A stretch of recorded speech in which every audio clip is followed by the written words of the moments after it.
മൂന്നാം സ്ഥലം, ഈശോ ഒന്നാം പ്രാവശ്യം വീഴുന്നു. വീഴുന്നവനെ കൈപിടിച്ച് ഉയർത്തുന്ന ദൈവം. പ്രിയമുള്ളവരെ, മനസ്സിൽ ഒന്ന് സങ്കല്പിക്കുക. ഒരു പർവ്വതത്തിന്റെ ഉന്നത ശൃംഗത്തിലൂടെ ഈശോയോടൊപ്പം നീ യാത്ര ചെയ്യുകയാണ്. ആ യാത്രയിൽ മനോഹരമായിട്ടുള്ള കാഴ്ചകൾ ചുറ്റുപാടും, നല്ല നല്ല രസകരമായിട്ടുള്ള തമാശകളും കഥകളും ഈശോ നിങ്ങളുമായി പങ്കുവയ്ക്കുന്നു. അങ്ങനെ ഈശോയോടൊപ്പം ആനന്ദത്തിന്റെ നിർവൃതിയിൽ യാത്ര ചെയ്യുമ്പോഴാണ് പെട്ടെന്ന് കാൽ വഴുതി നിങ്ങൾ താഴേക്ക് വീഴുകയാണ്. അവിടെ വീണ് കിടക്കുമ്പോൾ അറിയാതെ നിങ്ങൾ പറഞ്ഞു പോവുകയാണ്, ആ ഈശോയോടൊപ്പം ഞാൻ യാത്ര ചെയ്തപ്പോൾ എത്ര മനോഹരമായ കാഴ്ചകളാണ് ഞാൻ കണ്ടത്, എത്രമാത്രം സന്തോഷമാണ് എനിക്കുണ്ടായിരുന്നത്. അങ്ങനെ നഷ്ടബോധത്തോടുകൂടി അവിടെ കിടക്കുമ്പോഴാണ് കുറച്ചു ദൂരെയായിട്ട് ഒരു കാട്ടുമൃഗം നിങ്ങളെ ആക്രമിക്കാനായിട്ട് വരുന്നത്.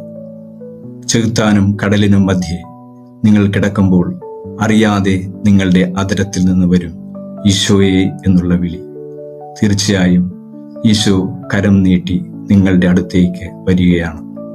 നിങ്ങളുടെ പഴയ സന്തോഷത്തിലേക്ക് തിരികെ കൂട്ടിക്കൊണ്ടുപോവുകയാണ്. കുരിശിന്റെ വഴിയിൽ ഈശോ തന്റെ ശാരീരികമായ ക്ഷീണം കൊണ്ടും ഈ ലോകം മുഴുവന്റെയും പാപങ്ങൾ പേറുന്ന കുരിശിന്റെ ഭാരം കൊണ്ടും പലവട്ടം മുഖം കുത്തി വീഴുന്നതായിട്ട് നമ്മൾ കാണുന്നുണ്ട്.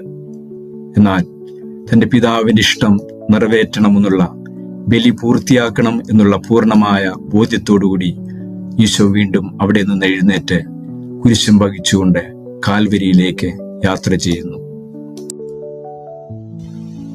ആകയാൽ പ്രിയമുള്ളവരെ, ദൈവത്തോടൊപ്പമുള്ള യാത്രയിൽ ദൈവത്തെ പ്രസാദിപ്പിക്കുവാനുള്ള സ്ഥിരോത്സാഹത്തിൽ മുന്നേറുമ്പോൾ നമ്മൾ നിരുത്സാഹരായി ഒരുപക്ഷെ പാപത്തിൽ വീണുപോയേക്കാം.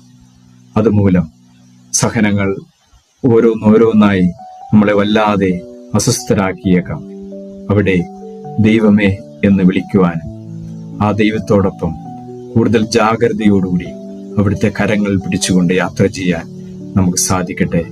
ദൈവം നമ്മെ അനുഗ്രഹിക്കട്ടെ.